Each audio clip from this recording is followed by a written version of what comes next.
Well, I love what my camera did here. It pretty much just did a entire freeze frame of me with my eyes closed for a couple seconds. But anyway, welcome back to the Critical Thinking Christian channel. And what I want to talk about today is the similarities between the stories of Sargon of Akkad and Moses. I just consider the book of the whole Moses thing as plagiarism. I believe it 100%. It's nothing but plagiarism. Now I'm going to be reading from article here on Medium. Uh, but let's see when Sargon of Akkad was when that story was written. Okay. The myth of Sargon of Akkad was written dating back to the Neo-Assyrian period around the 7th century BC. Okay, and let's see, the book of Exodus was written uh, during the Babylonian exile in the 6th century BC. Okay, and final revisions uh, were in the Persian post-exilic period in the 5th century BC. Okay, now that's one of the reasons I see this as plagiarism, because you see that a lot here in the Bible. They the Jews, the Israelites, took from other sources. And most of this Old Testament was written during, I think, the Babylonian exile. It was kind of a history book for people. This is what happened, this is what God did, and they're trying to give people hope.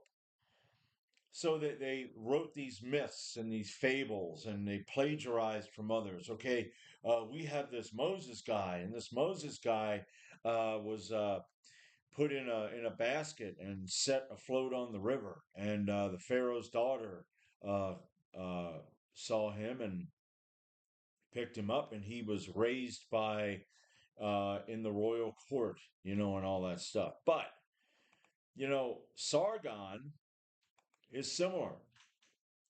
Okay, the birth myth, birth myths. Moses and Sargon's birth are connected to water. Moses was placed in the Nile River and rescued by a Pharaoh's daughter. Sargon, on the other hand, was placed in a basket and set afloat in a river where he was found by a water carrier. They have a royal connection. Both figures are connected to royalty. Moses grew up in the palace of a pharaoh. Sargon, on the other hand, is considered the founder of the Akkadian Empire.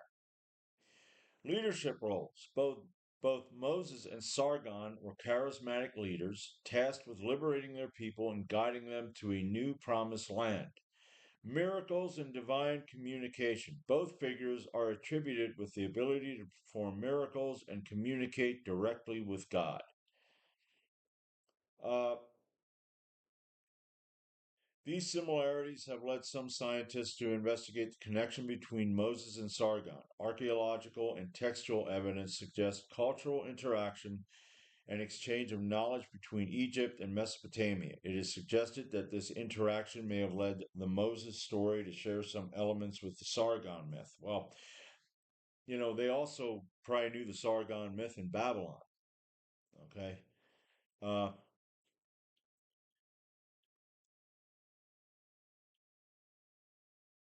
all right, let's see.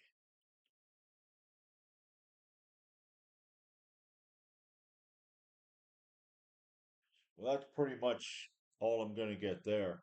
But, all right.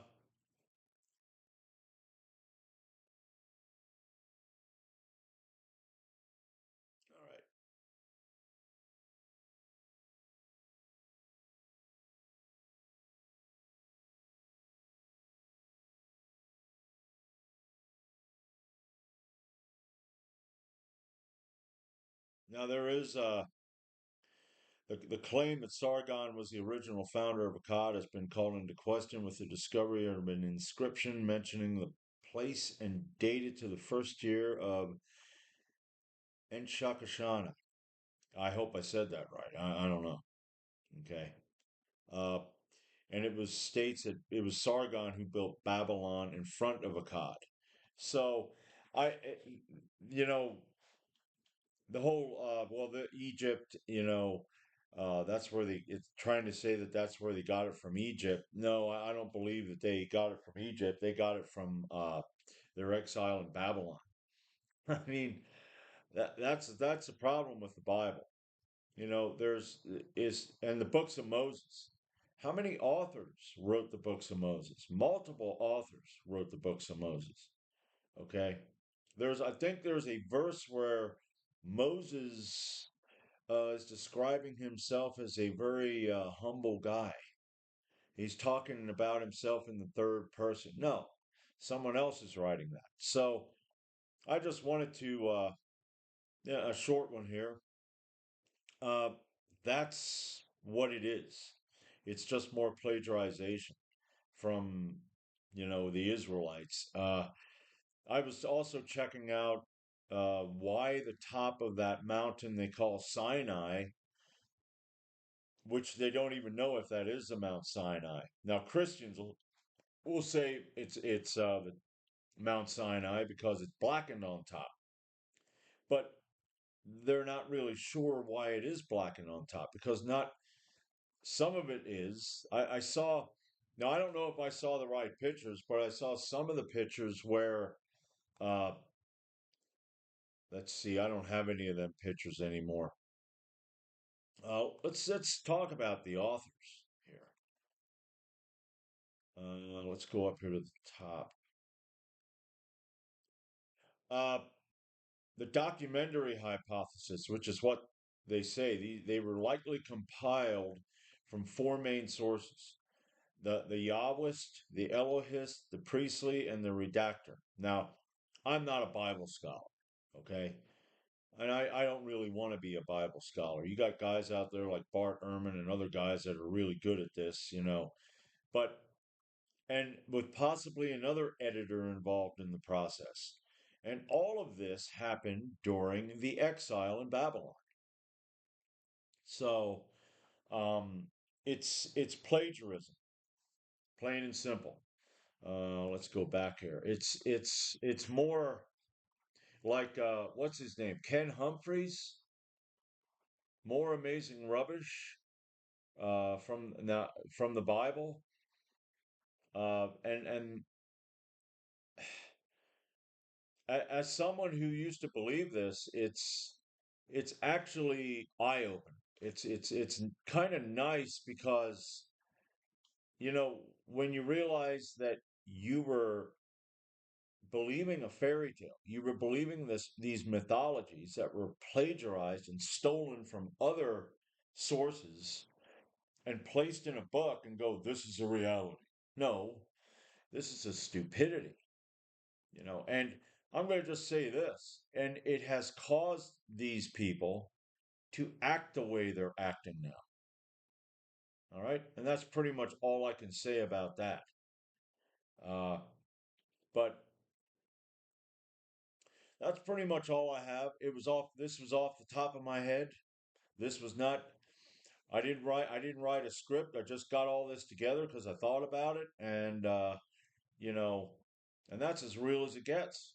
So I don't really know I'm just gonna entitle it Similarities Between the Myths of Sargon of Akkad and uh, Moses. So that's pretty much all I got right now. And I'm not really gonna make too many videos in a week. I got two other channels I'm making videos for, and it gets kind of tiring after a while. But you know, like if you want to, subscribe if you want to. And like I said, I'm not going to be like a Bart Ehrman or like some of these guys. I'm learning new shit about the stuff I used to believe in, and like I said, I like it. I'm glad I'm learning this. I wish I would have learned this and found out about this in the past, and I would have saved myself all that time believing bullshit.